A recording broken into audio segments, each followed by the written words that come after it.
She built her father's empire from a wheelchair, fought for every boardroom inch with bloodied hands, and believed she knew exactly what he left behind. She was wrong. The man refinishing furniture in a forgotten corner of her estate wasn't just a contractor. He was the secret her father spent 30 years burying, and the one person who could take everything from her without asking for a single thing. What happens when the truth your father died protecting turns out to be a person still living 2 miles from his grave? If this story grips you, hit like, drop your city in the comments, and follow until the very last word. Let me see how far this one travels. The morning Nathan Cole backed his truck through the iron service gate of the Hart estate. He was 40 minutes late and had dried paint on his left ear that he hadn't noticed yet.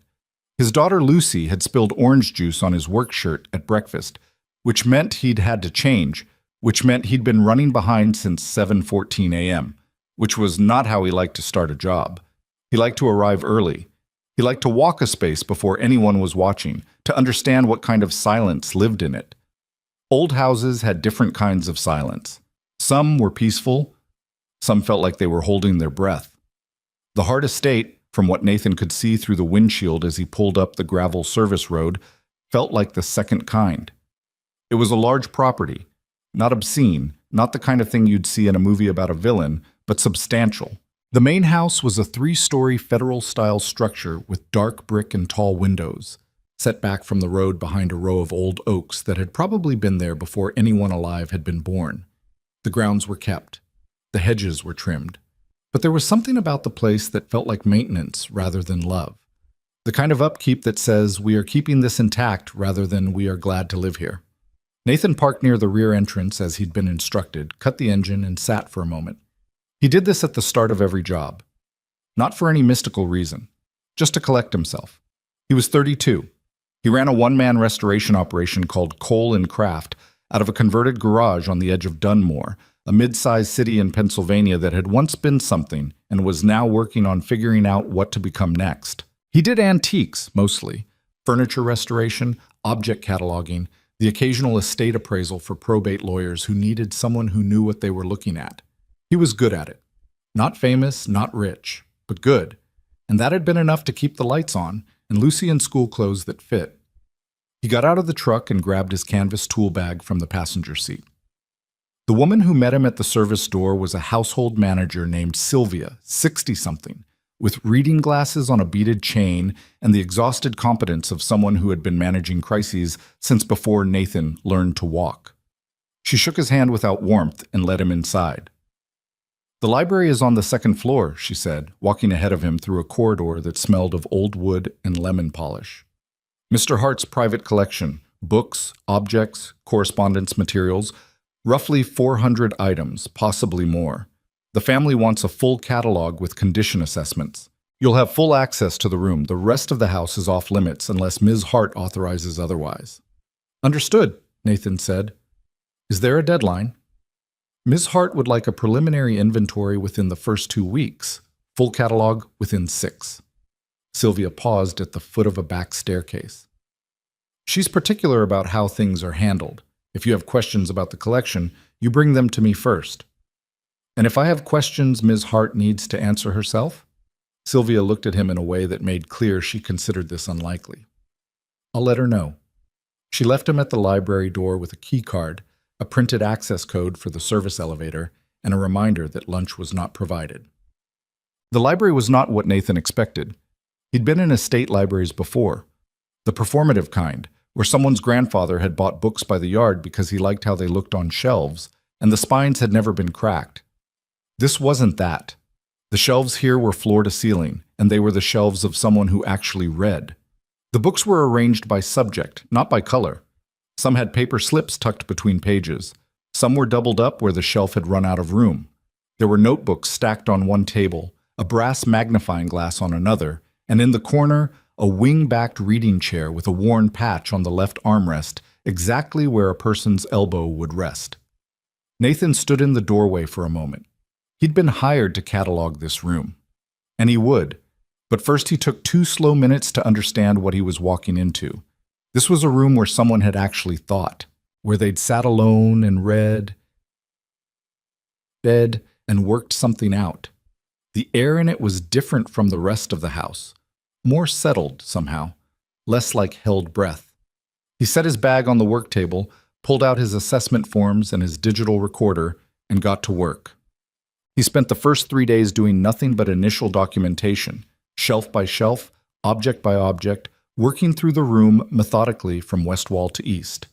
Most of what he found was what he expected: a significant collection of American historical texts, a set of first edition business memoirs from the early 20th century, framed correspondence on the walls that looked personal rather than decorative. Robert Hart, the late founder of Heartstone Capital, had clearly been a man who took his reading seriously. The books were real.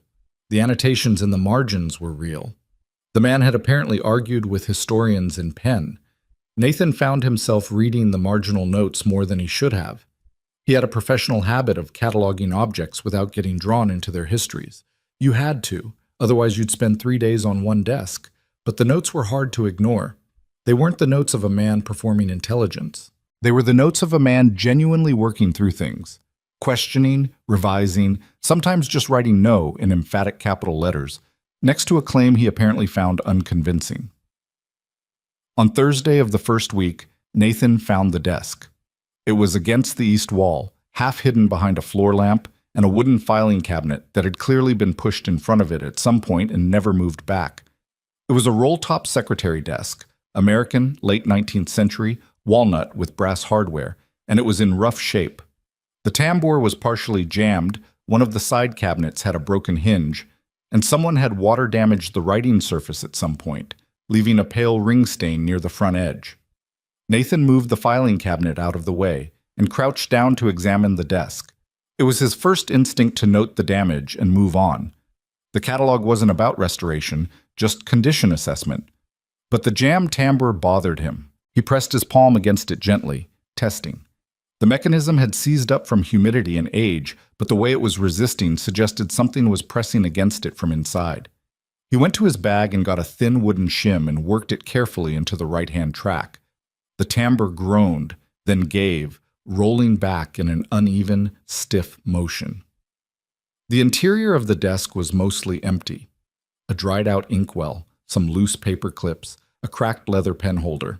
But in the small center compartment, behind a decorative panel that had once been decorative and was now also stuck, Nathan found the box. It was wooden, about the size of a hardback novel, made from what looked like cherry wood, with a simple latch mechanism and no lock. It was not remarkable on its own. It was the kind of box that got made in the 19th century as a gentleman's keepsake, the sort Nathan had cataloged a dozen of. But it was tucked so far back in the compartment that he had to remove the panel completely to reach it, and when he lifted it out, he could feel from the weight and the sound of things shifting inside that it contained more than a folded note. He set it on the work table and stood back for a moment. He should document it unopened. Photograph it in situ first, note the location, the condition, the discovery date. That was procedure. He got his camera and did all of that, methodically, step by step. Then he opened it. Inside were 3 objects: a folded photograph, a sealed envelope with no name on it, and a single index card on which something had been written in fountain pen. The ink was dark blue, slightly faded. The handwriting was deliberate and careful. Nathan read the card first. "My greatest riddle is not a question. It is a person." He read it twice. He didn't know what it meant. He set it aside and looked at the photograph. It was a Polaroid. Older, the color slightly washed, the border yellowed. It showed 2 people, a man in his mid-30s, well-dressed but not formally so, and a young woman, maybe 20, with dark eyes and a wide smile that looked like it had surprised her. They were standing outside somewhere Nathan didn't recognize. The man had his arm around the woman's shoulders. They looked easy together, natural, not posed. Nathan turned the Polaroid over. On the back, in the same careful fountain pen handwriting, Margaret, 1989. He looked at the sealed envelope for a long moment. His job was to catalog, not to open personal correspondence. Whatever was in that envelope belonged to the estate, and the estate had a legal representative, and his name was not on it. He photographed the envelope and set everything back in the box. Then he carried the box downstairs to find Sylvia. He found her in the kitchen with a phone to her ear and a look on her face that said whatever conversation she was having was the 15th unwanted one of the day. She held up a finger, finished her call, and turned to face him. "Found something," Nathan said. He set the box on the kitchen table between them. In the secretary desk on the east wall, behind a jammed timbre, there's a note, a photograph, and a sealed envelope.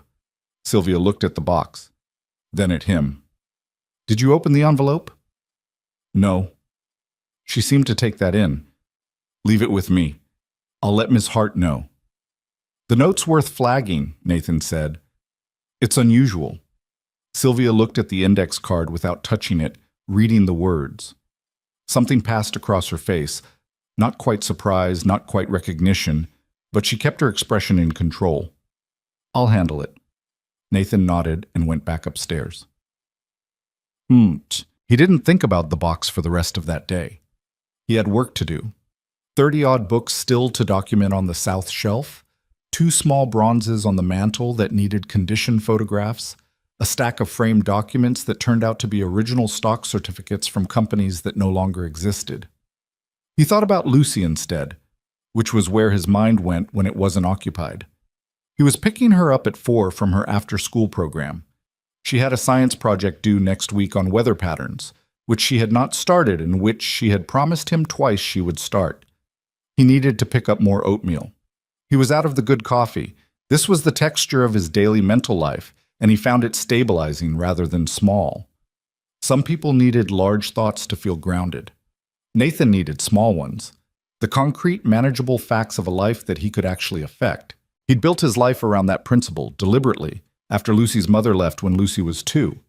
There had been a period after that, about 18 months, when Nathan had not been particularly together. He wasn't proud of it. He'd managed, he'd kept working, kept Lucy fed and cared for, but he'd also been angry in a way he didn't know how to put down, and the anger had made him brittle in ways that cost him. A few friendships, a contract or 2 he'd handled badly. He'd gotten help eventually. Not gracefully, not without resistance. And then he'd gotten better, slowly, in the specific unglamorous way that people actually got better, which involved a lot of small decisions made correctly over time. He was better now. Not fixed. Better. He picked Lucy up at 4. She had oatmeal on her jacket somehow, which she could not explain, and she had not started her weather project, which she explained very thoroughly with a logic Nathan could not entirely fault. "I was going to start it," she said in the car on the way home, "but then Mia wanted to show me this thing she found. Lucy. It was a really interesting thing. The project is due Friday." "I know. It's Thursday tomorrow." "Dad." She gave him a patient look. She had gotten Robert's patience already, which was to say, the patience of someone who has decided that explaining yourself is worth the effort, but only once. "I know when Thursday is. I'm 9, not 5. "When are you starting the project?" "Tonight, after dinner." "That's what you said yesterday." "Yesterday I meant it less." Nathan looked at her in the rearview mirror. She was looking out the window with the particular expression she got when she was trying not to smile. He loved her with the specific, complicated, sometimes exhausting intensity that he imagined was particular to parents who had spent significant time as the only parent, a love that was partly fierce and partly terrified, and partly just grateful. "After dinner," he said. "After dinner," she confirmed. They stopped for oatmeal on the way home. Awesome. The next morning, Nathan arrived at the Hart estate and found a different kind of silence. Sylvia was waiting for him at the service door, not the waiting because she had something to tell him kind, the waiting because she was told to kind. Behind her, through the interior door, Nathan could see a younger woman he hadn't seen before, seated at the kitchen table, both hands flat on the surface. He paused on the threshold. The woman was in a wheelchair. She was around his age, he thought, maybe slightly younger, with dark eyes and a quality of stillness that was not the same thing as calm. She was in professional clothes, dark slacks, a structured gray blazer, and her hair was pulled back in a way that might have been hurried or might have been deliberate. She was looking at him with an expression he couldn't immediately categorize, not hostile, not welcoming, assessing. On the table in front of her was the box Nathan had found the day before. "Mr. Cole," Sylvia said. "Miss Hart would like a word." Nathan stepped inside. Evelyn Hart looked at him for a moment without speaking, which he found he didn't mind. He wasn't easily unnerved by silences. He worked alone most of the time. Silence was professional. "You found this yesterday," she said. Not a question. "Yes." "Where exactly?" "Secretary desk, east wall, behind the floor lamp. The tambour was seized up. Something was pressing against it from inside. I worked it loose during a standard examination." She looked back at the box. "You didn't open the envelope?" "No." She looked up at him again. "Why not?" "Wasn't addressed to me." Something shifted slightly in her expression. Not warmth exactly, more like a recalibration. "Sit down," she said. He sat. "I've been running this company for 8 months," Evelyn said. "My father died last January. Cardiac event, unexpected. He was 67. He was supposed to have more time." She said it flatly, the way people said things they had worked very hard to be able to say flatly. "He left me the company, the estate, and about 400 things I have to make decisions about every week, most of which I'm not qualified to make. I'm doing it anyway because someone has to." Nathan said nothing. It didn't feel like the kind of statement that needed a response. It felt like something she was telling him because she needed to tell someone, and he happened to be there. "The box," she said. "The note. The photograph." She pulled the index card from the box and set it on the table between them. "My greatest riddle is not a question. It is a person." "You know whose handwriting this is?" "No. My father's." She looked at the card for a long moment. "He left notes sometimes, in books, on pieces of paper tucked in drawers. It's how he thought. He believed in writing things down." She paused. "I opened the envelope this morning." She did not say what was in it. Nathan did not ask. "I'm going to need you to continue the catalog," she said. "But I'm also going to need you to take your time with that desk in particular. Document everything, every drawer, every compartment. If you find anything else, anything at all, no matter how small, you bring it directly to me, not to Sylvia, not to anyone else. Me." "Understood." "And Mr. Cole?"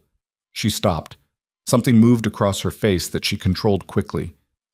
"What made you curious about that tambour? You could have noted it as damaged and moved on." Nathan considered the question. It was a real one. "The resistance felt wrong," he said. "Normal seized tambour has a particular feel. This was pushing back differently. I wanted to know why." She looked at him for a long moment. "Thank you," she said quietly. "That will be all." But the following week was a strange one. Nathan worked in the library every morning, methodical and careful. He'd taken Evelyn's instructions seriously. He was documenting the secretary desk with a thoroughness that went beyond the job's original scope, photographing every interior angle, measuring every compartment. He found 2 more items: a dried flower pressed between sheets of wax paper with no identification attached, and a small leather journal with a broken clasp that turned out to be entirely empty inside. He brought both directly to Evelyn's attention, as instructed. She appeared both times in the library doorway within 20 minutes of being told, examined both items, and left without extensive comment. She had a quality of absorbing information without reacting to it immediately, something that probably served her well in boardrooms and served her less well, Nathan suspected, in most human situations. He began to notice her presence in the house more than he would have expected. Not that she was hovering. She wasn't. But the estate was her home as well as her office, and she worked odd hours, and sometimes Nathan would hear the sound of a wheelchair on the hardwood corridor outside the library, or see her through the doorway moving between rooms with the phone held flat against her shoulder, talking in the focused monotone of someone who had been in a meeting too long and was still in it mentally. He registered her without thinking about her particularly. That wasn't unkindness. It was professionalism. He was hired to do a job, and the job had specific parameters. On Wednesday of that week, he was eating his packed lunch on the back stairs, a small breach of decorum he allowed himself, when she appeared at the bottom of the staircase in her chair. She didn't seem surprised to see him there. She didn't seem like a woman who was easily surprised by anything. "The yellow stain on the writing surface," she said. "Is it repairable?" He swallowed his sandwich. Yes, it's a water ring. Relatively shallow penetration. I do a mild oxalic treatment, then refinish the affected area. My father used that desk when he was young, before he built the company. He brought it with him when he moved from... She stopped. It was important to him. Nathan nodded. She looked at the staircase beside him, apparently not bothered by the fact that she couldn't use it. What's your professional read on the collection? Overall. Significant, he said honestly. Not just monetarily, the personal material, the correspondence, the annotation work in the books. It's a real picture of how someone thought, the kind of thing an archive would want. He wasn't trying to create an archive. I know, that's usually when the best ones get made. She looked at him again with that quality of assessment that he was getting used to. How did you get into this work? The question caught him slightly off guard. Most clients didn't ask. My uncle had a furniture repair shop. I worked there summers when I was a kid. Figured out I liked old things. Liked the problem solving of it. He paused. And I'm bad at offices. Something that wasn't quite a smile crossed her face. I spend most of my life in one. Yeah, he said. I can tell. She looked at him, and he thought for a moment he'd overstepped. But then she made a sound that was close enough to a laugh that it seemed to count. Finish your lunch, Mr. Cole, she said. She turned her chair and went back inside. He didn't tell Lucy about the estate in any detail. He mentioned it in the way he mentioned all his jobs. I'm working on a catalog for a private collection, big house, a lot of books, without the particulars that belong to the client's privacy. But Lucy, who was 9 and therefore constructed almost entirely of questions, had noticed he was thinking about something. You keep doing the face, she said on Saturday morning, watching him over her cereal. What face? The face where you are somewhere else. She pointed at him with her spoon. You do it when a job has a puzzle in it. Nathan looked at her. She was not wrong. I found something interesting at work, he said. What kind of interesting? The kind where someone hid something on purpose, but also maybe wanted it to be found eventually. Lucy considered this with the gravity she gave to most things. Like a time capsule. Maybe. A little. Who hid it? The man who owned the house. He died 8 months ago. Lucy chewed her cereal. Do you think he wanted his daughter to find it? Nathan hadn't thought about it quite that way. Why do you ask that? Because if he wanted a stranger to find it, he'd have put it somewhere easier. But it was hidden really well, right? So either he forgot about it, or he wanted someone specific to find it. Or... She stopped. Or he was waiting to tell the person himself and he ran out of time. Nathan looked at his daughter. That's a good thought, he said. I know, she said, and went back to her cereal. He was back in the library on Monday when Evelyn came in and closed the door behind her. That was new. She'd always left it open before. She didn't sit. She positioned her chair near the window and looked out at the garden for a moment before speaking. Her hands were in her lap, and she was doing something with them.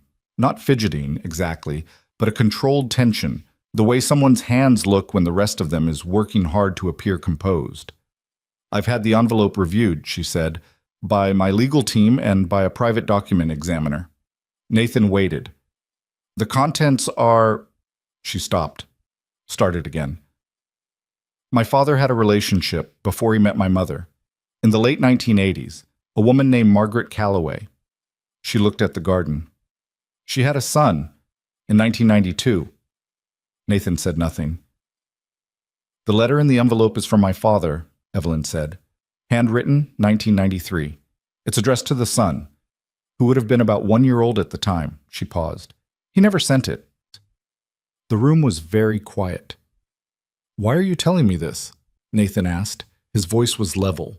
He didn't know why he needed it to be level. She turned from the window and looked at him directly. Because I think you may already know part of the answer, Mr. Cole. And I think my father put that box in that desk because he intended, eventually, for someone to look. She paused. And I think the reason he hired a restoration specialist 8 months after his death, in his will, specifically, it was in his will, is that he knew a restoration specialist would look harder than most people would. Nathan felt a stillness come over him that was different from the professional kind. My father's name is unknown to me, he said carefully. My mother, Margaret. She died when I was 6. Car accident. I was raised by her sister. Evelyn held his gaze without looking away. Margaret Calloway, she said. The clock on the mantel ticked. Nathan became aware that his hands were flat on the work table, which he didn't remember doing. He became aware that the room seemed slightly larger and slightly smaller at the same time, which made no physical sense. He became aware that somewhere in this house there was an unsent letter written to a 1-year-old boy, and that the boy had grown up not knowing who his father was, and that the boy's name was Nathan. I need some air, he said. Evelyn nodded. Take your time, she said quietly. He stood and walked to the door, and then he stood in the hallway for a long time, not going anywhere, just breathing. The hallway was dim and smelled of lemon polish and old wood, and the silence in it was the second kind, the held breath kind. But for the first time since he'd walked into this house, it didn't feel hostile. It felt like something waiting to exhale. He sat on the back stairs again, the same stairs where he'd eaten his lunch last Wednesday, where Evelyn had asked him what he'd found interesting about the collection, and he'd said the kind of thing an archive would want. He sat there for 20 minutes. He thought about his mother.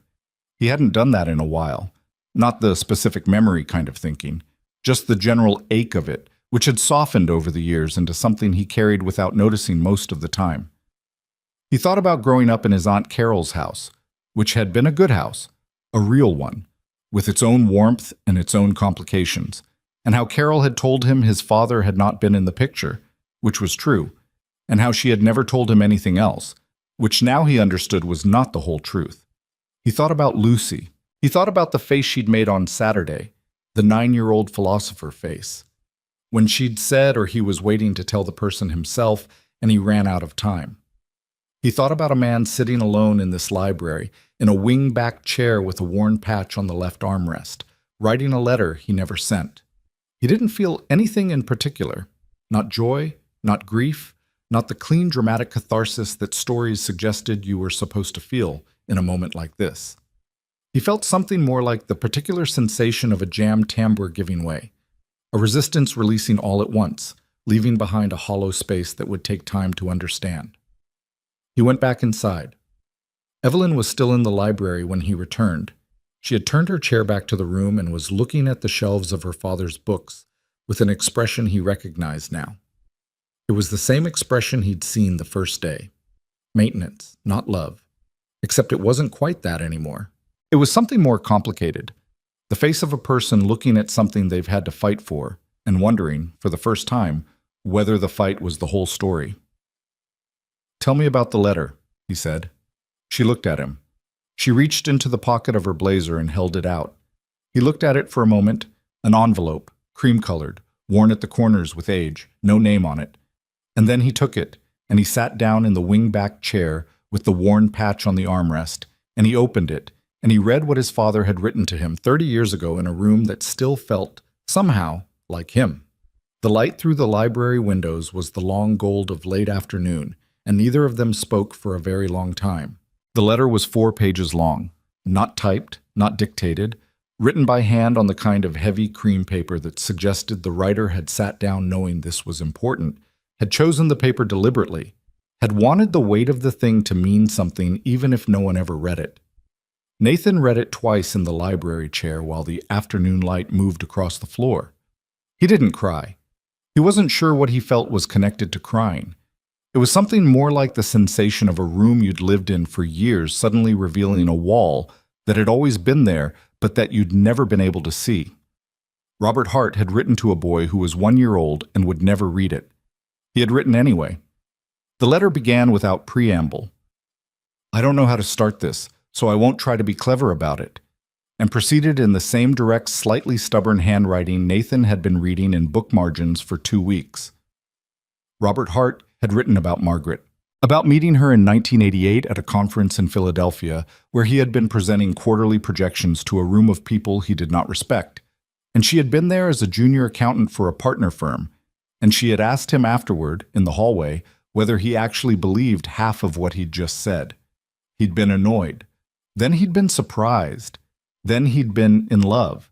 in the sideways, inconvenient way that he described as not what I was planning and not what the timing allowed. He had written about the year they were together, about how the company was already consuming him by then. Heartstone Capital was 3 years old and hemorrhaging pressure from every direction, investors circling, the board already calcifying into the thing it would become. He had written about Margaret getting pregnant, about his own failure to rise to that moment the way he should have, about the specific cowardice of a man who chose the thing he'd built over the person he loved. I told myself I would fix it later. That is the oldest lie men tell themselves, and I told it completely. He had written about finding out, years later, that Margaret had moved and had a son and was raising him alone.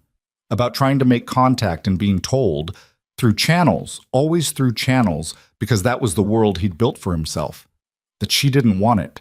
About not pushing harder, which he listed without self-defense as one of the central failures of his life. And then he had written about the board chairman, Richard Hart, his own uncle. Richard knew about you from the beginning. He made it very clear, in the way Richard makes things clear, that acknowledging you would complicate the question of succession in ways the company could not survive. I believed him. That is also on me. I chose the company's stability over your existence, and I have spent every year since trying to decide what kind of man that makes me. Nathan set the letter down on his knee and looked at the ceiling. Richard Hart. He'd seen the name in news coverage he'd found online the evening before, after coming home from the estate and sitting in his truck in the driveway for longer than he planned. Richard Hart, chairman of the board of Heartstone Capital, 71 years old, the architect of the company's governance structure, and by most accounts, the second most powerful person in the organization. He picked the letter back up. If you are reading this, if someone finds this and finds you, or if you find it yourself, I want you to know that the silence was never indifference. I know that distinction may not matter to you. It may not be worth much, but I spent 30 years in a room that I chose over you, and I want you to know that I knew what I was choosing, and I knew what it cost. The letter ended without drama. No deathbed conversion, no sweeping declaration, just, your name, I was told, is Nathan. Your mother's name was Margaret Calloway, and she deserved better than I gave her. If you have questions, I hope there is still someone left to answer them. Nathan folded the letter carefully along its original creases. He looked at Evelyn.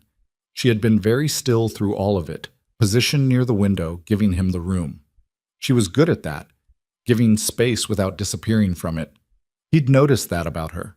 She didn't perform sensitivity. She just stopped taking up more room than was necessary and let things be what they were.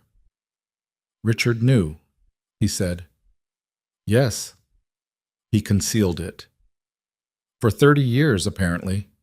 Her voice was controlled, but there was something underneath it, a tightness, that he recognized as the sound of someone who had processed very little of this. I've been going over what I know about the board governance documents, the succession protocols. If my father had a biological child, he acknowledged, legally, formally, it would have complicated everything Richard built. Complicated how? Inheritance structure, voting rights, the foundation of the ownership stake. She paused. Richard designed all of it. Every clause, every carve-out. He had 30 years to make sure the structure pointed only one direction.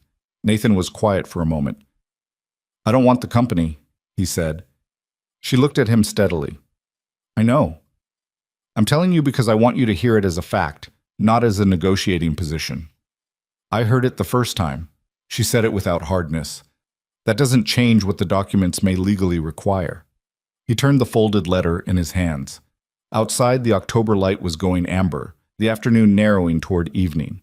He thought about the drive home, about Lucy's science project, about the particular ordinary mechanics of his evening that would continue regardless of what this room contained. That thought was oddly stabilizing. What's in the sealed records? He asked. Evelyn moved her chair slightly, which he'd learned was something she did when she was thinking. The envelope contained the letter and a photograph, different from the one you found. More recent. You from a distance. You were maybe 7 or 8. She held his gaze. He had someone watching out for you, not monitoring, not interfering, just knowing you were there. Nathan didn't say anything. There was also a notary's business card clipped to the inside of the envelope, she continued. A firm called Bassett and Holt. They're not in business anymore, but the original registered agent is still licensed. I had my assistant look it up this morning. What does that mean? It means there may be additional documentation, the kind that doesn't live in a box in a desk. She looked at her hands for a moment. The kind that gets filed and sealed and held. Nathan drove home slower than usual. He stopped at the light on Carver Street, which was always long, and sat through it even after it turned green because the car behind him hadn't honked yet, and he needed one more second. The person behind him was patient. He was grateful. He thought about his Aunt Carol. She lived in Harrisburg now, in a house she'd bought after her kids moved out, with a garden she spent too much time in and a cat named after a jazz musician. She was 71 and had bad knees and called him every Sunday without fail, even when he'd been bad about calling back, even through the 18 bad months after Lucy's mother left, even when he'd been the kind of person who didn't deserve consistent Sunday calls. She knew. He understood that now, with the quiet certainty of someone who had put things in order. She had always known who Margaret's son was. She had protected Nathan from it, or protected herself from the conversation, or protected some version of the past that was easier to carry than the full weight of it. Maybe all three. People rarely had clean reasons for keeping things from the people they loved. He drove the rest of the way home running through how he would ask her. Not whether he would. He was done with not asking. Lucy had finished the weather project. He found her at the kitchen table with colored pencils and 3 sheets of poster board laid end to end, creating what appeared to be the most extensively illustrated diagram of a cold front in the history of 4th grade science. "This is a lot," Nathan said. "I got into it," she said, without looking up. "Did you know that the word hurricane might come from a word meaning evil spirit in some indigenous languages?" "I did not know that." "I put it in the introduction. Ms. Ferraro might say it's off topic, but I think it adds texture." Nathan stood behind her and looked at the poster board. It was genuinely impressive, not in a children's art way, in an I have a daughter who commits fully to things way, which was something he found both exhausting and excellent about her. "It's good, Luce." She looked up then, and she looked at him the way she sometimes did, the direct, unguarded look that 9-year-olds had before they learned to protect themselves. And she said, "You found out something about the puzzle today, didn't you?" He sat down across from her. "Yeah," he said, "I did." "Is it a good something or a bad something?" He thought about that honestly. "I don't know yet. It's a big something, the kind where you need some time before you know which kind it is." She nodded, accepting this, and went back to her cold front. "Okay," she said. "You can tell me when you figure it out." He sat there for a little while, watching her color. He called Carol on Sunday as usual, and then, after the normal parts of the call, the garden, the cat, Lucy's school week, his work, he said, "I need to ask you something, and I need you to tell me the truth."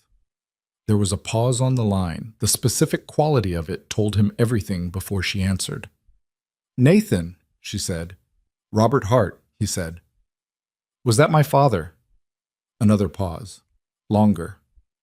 "Your mother asked me not to tell you," Carol said finally.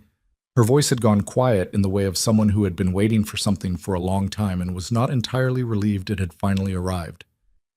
"She was afraid of what it would do to you, the wanting of it," she said. "She'd watched it do damage to people and she—" Carol stopped. "She was protecting you the way she thought was right. And after she died, I kept making the same choice she made, and I kept telling myself it was for your sake, and I don't know anymore if that was true." Nathan was sitting on the back porch. It was cold enough that he could see his breath. Above him, through the oak branches, the sky was the deep, specific blue of an October evening that had given up on warmth. "Did you know him?" he asked. "I met him once," Carol said, "after Margaret passed. He came to the service. He didn't say who he was. He sat in the back. He looked—" She paused. "He looked like a man who understood he hadn't earned the right to take up much space." Nathan let out a slow breath. "He reached out to me," Carol continued, "once through a lawyer, asked how you were. I told him you were fine. I didn't tell him anything else, and I told the lawyer not to contact me again." Her voice cracked slightly, then recovered. I don't know if that was right. I've thought about it a lot. I'm not angry at you, Nathan said. He meant it, which surprised him slightly. You might be later. Maybe. I'll let you know. She made a sound that was part laugh, part something else. You sound like her when you say things like that. He hadn't expected that to land the way it did. He sat with it for a moment, this small piece of his mother given back to him on a Sunday call he'd almost let go to voicemail. I'll come see you, he said. Soon. Bring Lucy, she said. She can tell me about the weather project. I heard it's ambitious. At the estate the following Tuesday, Evelyn was waiting for him in the library with someone Nathan didn't know. A woman in her late 40s, sharply dressed, with reading glasses pushed up into her hair, and a leather document portfolio in her lap. She introduced herself as Diane Walsh, senior counsel for the estate. They sat, Nathan in the wingback chair, Evelyn near the window, Diane across the table, and Diane laid out, methodically and without melodrama, what the document examiner had confirmed and what Diane's own research had begun to establish. The letter was authenticated. The handwriting was Robert Hart's beyond reasonable question. The photograph of Nathan as a child bore a date stamp and a handwritten notation on the back in Robert's hand, and Bassett and Holt, the notary firm mentioned on the card, had been absorbed by another firm in 2014, whose registered agent had confirmed when Diane called that they did hold sealed documents for a client named Robert Hart to be released only upon his death to a named party. The named party, Diane said, looking at Nathan, is identified in the sealing order as the biological son of Robert James Hart and Margaret Calloway. The documents have not yet been released because no one submitted a claim. Because no one knew to submit a claim, Evelyn said from the window. Correct. Nathan looked at the table. What are the documents? We don't know the full contents until the claim is submitted and processed, but based on the sealing order's registration, Bassett and Holt logged them as original birth record, personal correspondence, and a testamentary instrument. Diane paused. A will. The room held that word for a moment. There's a prior will, Evelyn said. She was looking out the window, not at Nathan, and her voice had the flat quality again. The processing without reacting quality. Before the one that named me sole heir. Almost certainly, Diane said. Richard would have known, Evelyn said. Yes. He would have structured the board governance to survive it, legally challenged any prior claim before it surfaced. She paused. He's been preparing for this for decades. Nathan looked at her. You sound certain. She turned from the window. I've been running a company that Richard Hart built the architecture of for 8 months, she said. I know how he thinks. He doesn't leave exposure sitting around. Everything is structured, layered, preemptive. A muscle in her jaw moved. The reason I could never quite understand why he was so invested in my appointment as CEO, when there were other candidates, better candidates by some metrics, people with more operational experience, is because I was the one piece of the succession he was sure he controlled. Nathan said nothing. He thought I was manageable, she said. It came out without self-pity, just the plain statement of a fact she'd clearly arrived at before today. He thought the wheelchair, the grief, the 8 months of chaos. He thought I'd be too occupied to ask the wrong questions. She looked at Nathan directly. He was right for a while, she said. I was. They submitted the claim to the registered agent that Friday. Diane handled the paperwork. Nathan signed where his name was required and wrote in careful block letters a version of his name he'd been writing his whole life without knowing what else it carried. The processing time was estimated at 2 to 3 weeks. In the meantime, Nathan kept working in the library. It was the right thing to do. The catalog still needed to be completed regardless of what any of this turned out to mean. And it was also, he acknowledged to himself, the only part of this situation he actually knew how to handle. He could not process 30 years of absence.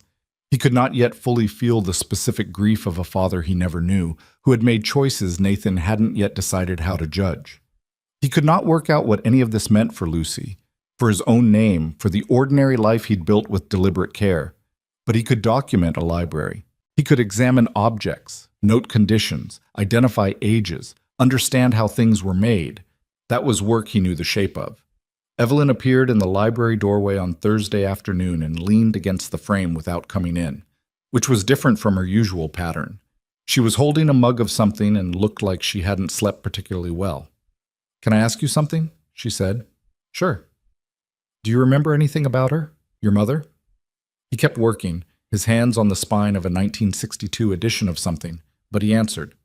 "Not much. She had red hair. She smelled like a specific kind of soap that I've never found again.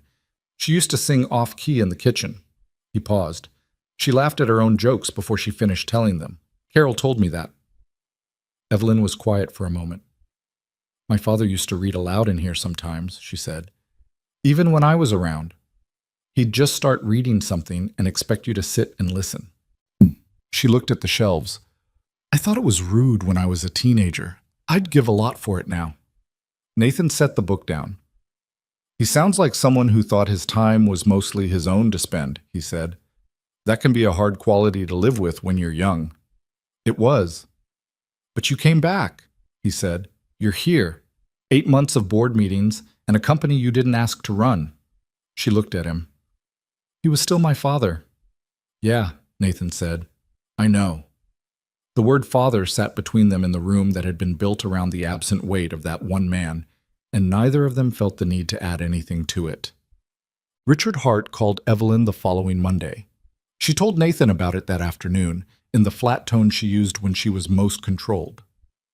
Richard had, apparently, caught wind of the document claim through the legal network, which was not surprising. Diane had warned them it was possible, and had called Evelyn's cell directly, which he had not done in 3 months. He had not mentioned Nathan by name. He had spoken about external parties attempting to create claims against the estate. He had reminded Evelyn of the board's unified governance protocols and the importance of stability. He had mentioned, more than once, the concept of loyalty. "What did you say?" Nathan asked. "I thanked him for calling," she said. "That's all?" "That's all." She set her mug on the windowsill. "I've been running a company where every word I say in a phone call becomes information. I don't give Richard information anymore." Nathan nodded. "He knows," she said. "He's known since before we submitted the claim, probably. He's been watching for exactly this. For 30 years, if my father's letter is accurate." Her expression was controlled, but her hands on the wheels of her chair were white at the knuckles. "He's not going to sit still." "I know," Nathan said. "He has the board. He has resources. He has people who have been in place for decades." "I know." "And you still don't want the company?" "No." She looked at him for a long moment. Then she said quietly, "Then what do you want?" He thought about Lucy asking him the same question, in a different form, on a Saturday morning over cereal. He thought about his mother, who he barely remembered, and a man who had sat in this chair and written a letter he never sent. He thought about Robert Hart's margins, the careful, argumentative, deeply human no, written in emphatic letters next to ideas that deserved to be questioned. "I want it to be true," he said. "The documented, legal, irrefutable true. Not for the company. Not for money. For Lucy to know where she comes from. For my father's name to be part of her history instead of a blank." He paused. "And I want to know why Richard Hart thought he had the right to take 30 years from someone he'd never met." Evelyn was quiet for a long time. "Okay," she said, finally. She turned her chair toward the door, then stopped. "Nathan," she said. It was the first time she'd used his first name. He looked up. "Whatever Richard has prepared," she said, "he didn't prepare for someone who doesn't want what he thinks they want." She said it without drama, just the level statement of someone who had spent 8 months watching a man move pieces on a board and had finally identified the one piece he'd miscalculated. She left the room. Nathan sat in his father's chair for a moment, in the long afternoon silence of a library full of a dead man's thoughts, and turned that over. Outside, the October trees were losing their last hold on color. The wind moved through them with the cold indifference of a season that did not negotiate. Nathan watched through the window and let himself feel, for just a moment, the full strange weight of where he was. Not as a problem to be solved, not as a story to be processed, but as a fact to be carried forward, the way all real things eventually had to be. He had a job to finish. He had a daughter at home with a weather project already handed in and a new question forming, probably, even now. He had a father he would never meet and a history he was only starting to understand. He turned back to the catalog. There was still work to do. The sealed documents arrived on a Wednesday. Diane called Nathan at 7:48 in the morning while he was making Lucy's lunch and half listening to the weather report on the kitchen radio. He stepped outside onto the back porch into the cold and listened to her walk through it. The registered agent had released the full package to the estate's legal team the previous afternoon. Diane had spent the night reviewing. Her voice was carefully neutral in the way of a lawyer who had learned to deliver significant information without coloring it. The birth record listed Nathan James Cole, born March 4, 1992, mother Margaret Ann Calloway, father Robert James Hart. There was a notary seal dated March 1993, meaning Robert had legally documented the birth a year after the fact. The document had been sealed immediately upon filing, through a legal mechanism that Diane explained required the cooperation of a sitting judge and almost certainly significant money. The personal correspondence included 6 letters, Robert to Margaret, spanning 1992 to 1996. In them, he outlined a private financial arrangement, a trust Nathan had never known about, managed through a legal intermediary that had been funding a savings account in Nathan's name since 1993. The account, Diane told him, currently held just over $400,000. Nathan stood on his back porch in the cold and said nothing for a moment. "Nathan," Diane said, "I'm here." "There's also the will," she said. "It predates the one that named Evelyn sole heir by 6 years. It's properly executed, witnessed, notarized. In it, Robert Hart names you co-primary beneficiary alongside Evelyn, with majority voting interest in Heartstone Capital." The radio was still going inside the kitchen. Lucy had turned it up slightly, which meant she was dancing while she ate her cereal, which was something she did when she thought no one was watching. "Okay," Nathan said. "There will be a challenge," Diane said. "I want you to understand that this is not resolved by the existence of the documents. Richard Hart's people will contest. Hard. I know.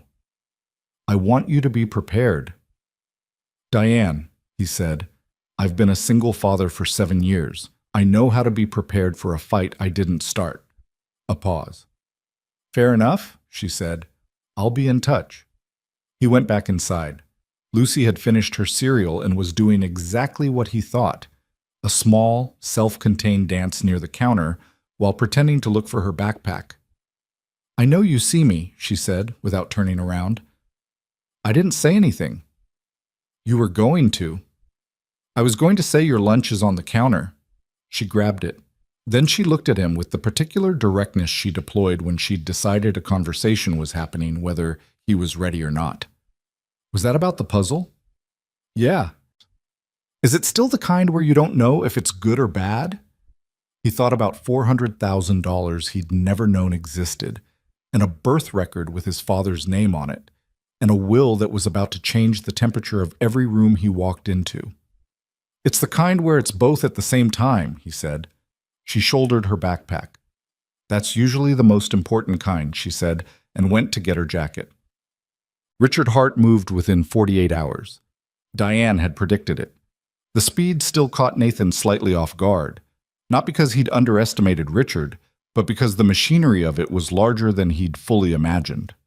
By Thursday afternoon, the estate's legal team had received a formal letter from Whitmore and Chase, the law firm that had represented Heartstone Capital's board interests for over 2 decades. The letter challenged the authenticity of the sealed documents on 3 grounds: the validity of the sealing process itself, the integrity of the notary's record-keeping, and the legal standing of a prior will that had not been introduced during probate. Evelyn called him at 6 that evening. He was in his workshop, sanding a chair leg that didn't need sanding, which was what he did when he needed to do something with his hands while he thought. "You've seen it," she said. "Diane sent it over." Richard called me directly again. This time he used the word crisis. Her voice was level, but there was something underneath it, a kind of controlled fury, held back through pure professional discipline. He told me the board has a fiduciary responsibility to protect the company from what he called speculative claims by unknown parties. He was very calm about it. He's been calm about it for 30 years, Nathan said. Yes. A pause. He also told me that my father would have wanted stability. Nathan set down the sandpaper. What did you say? I told him I'd be in touch. Another pause, longer. Nathan, 3 board members called me today. 3. In 6 hours. I haven't received 3 board calls in a single day since the quarterly crisis in March. He's working them. Who are they? 2 of them I expected. They've been Richard's people since before I took over. The third, she stopped. Gerald Marsh, he and my father were friends. They built the early company together. I thought he was... She stopped again. I thought he was mine. Nathan heard the particular quality of that mine. Not possessive, exactly. More like the sound of something you'd been counting on quietly and just noticed was no longer where you'd left it. He might still come back, Nathan said. He might. She didn't sound convinced. The emergency board meeting is in 2 weeks. Richard is moving for a formal resolution to reject the documents as inadmissible to the probate record. Can he do that? He can call for a vote on it. Whether he wins the vote is another question. She paused. He needs a majority. He's got 2 members locked. If he flips Marsh and 1 other, he has it. Then we make sure he doesn't flip Marsh. We, she said. You said we first, Nathan pointed out, a pause that might have contained something close to a real laugh. So I did. Then more quietly. Diane's going to need you to come in tomorrow. There are documents you need to sign and testimony you may need to give about the discovery of the box. The chain of evidence has to be airtight. I'll be there. And Nathan, she stopped. Yeah. Richard is going to come after your credibility. He'll look for anything. Your background, your finances, Lucy's mother, the 18 months after. She stopped. I had Diane run a preliminary background. I want to be able to tell you what Richard will find before he finds it. Nathan was quiet for a moment. He appreciated the directness enough not to be offended by it. The 18 months after Lucy's mother left, he said, I had some problems. I got help. My credit was bad for a few years. There was one incident, a bar, a disagreement that got physical, charges that were later dropped. Nothing since. Lucy's always been taken care of. He paused. I'm telling you because it's true, not because I'm ashamed. I know, Evelyn said. It won't be Richard who's ashamed. The next 2 weeks moved with the particular grinding quality of a conflict that is mostly administrative and therefore mostly invisible. The kind of fight where the battlefield is a conference table and the weapons are properly formatted documents and the damage accumulates in quiet increments. Diane prepared Nathan's formal statement regarding the discovery of the hidden box with the thoroughness of someone who had been in courtrooms long enough to know that the difference between a credible account and an incredible one often came down to the specific sensory detail. She asked him about the resistance of the tambour, the weight of the box, the exact position of every item inside it.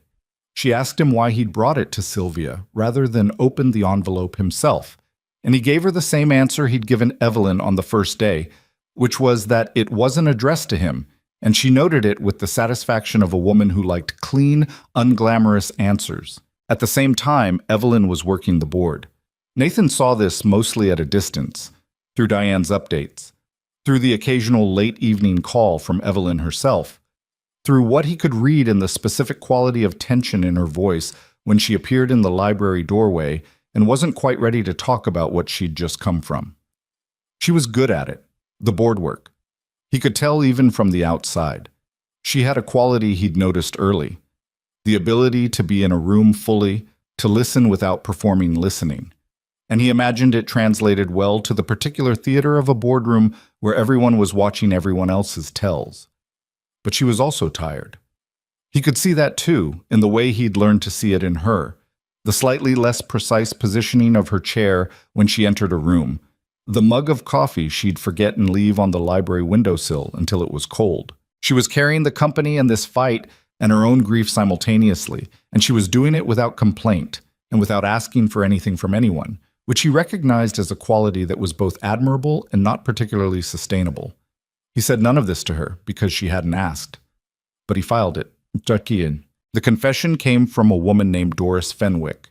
She was 78 years old, and she had worked as a paralegal for the law firm that had handled Heartstone Capital's early corporate documents, the firm that had been replaced by Whitmore and Chase in 2001, and she was dying of congestive heart failure in a hospice facility in western Pennsylvania. And she had apparently decided that there were things that needed to be said before she ran out of time to say them. She called Diane Walsh's office directly, not through an intermediary, not through a lawyer of her own. She looked up the number herself, and she called. Diane called Nathan and Evelyn both and asked them to come in person. They sat in Diane's conference room, Nathan and Evelyn on one side of the table, Diane beside Evelyn, a digital recorder in the center, and Doris Fenwick spoke to them over a speakerphone from what sounded like a small, very quiet room. Her voice was thin but steady. She had the quality of someone who had been frightened for a long time and had gotten tired of it. "I drafted the sealing order," she said, "in 1993, for the birth record and the correspondence. I was told it was a routine matter of personal privacy, which it wasn't, and I knew it wasn't, and I did it anyway." She paused. Richard Hart handled the request personally. He came to the office himself, which partners didn't do. They sent associates. He came himself. That told me something. "What did it tell you?" Diane asked. "That it was important enough he didn't want anyone else's hands on it," Doris said, "and that he needed it to be done right, which meant he needed someone who was very good and who had something to lose." A pause. "I had a son in trouble at the time. Legal trouble. Richard knew about it. He was very kind about it. He didn't make threats. He didn't have to." The room was quiet. "Did Robert Hart know about the sealing of the birth record?" Diane asked. "He knew about the letter and the correspondence being sealed.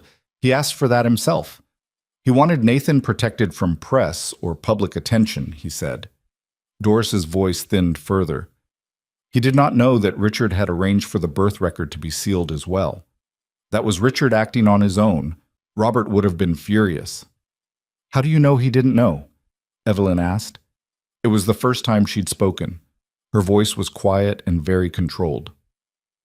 "Because 6 months after the filing," Doris said, "Robert came to the office. Not to our firm. He came to find me specifically. Waited outside. He asked me what had been done and whether Nathan's birth record was part of it." A pause.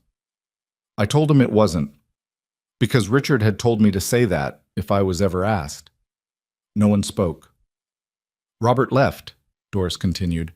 "He looked, I don't know how to describe it exactly. Relieved, I think. And I watched him go, and I knew I'd just lied to a man about his own child. And I told myself it was done, and I couldn't undo it. And I lived with that for 30 years. Her voice had gone very quiet. "I'm not asking for anything. I just want it on record before I can't put it there."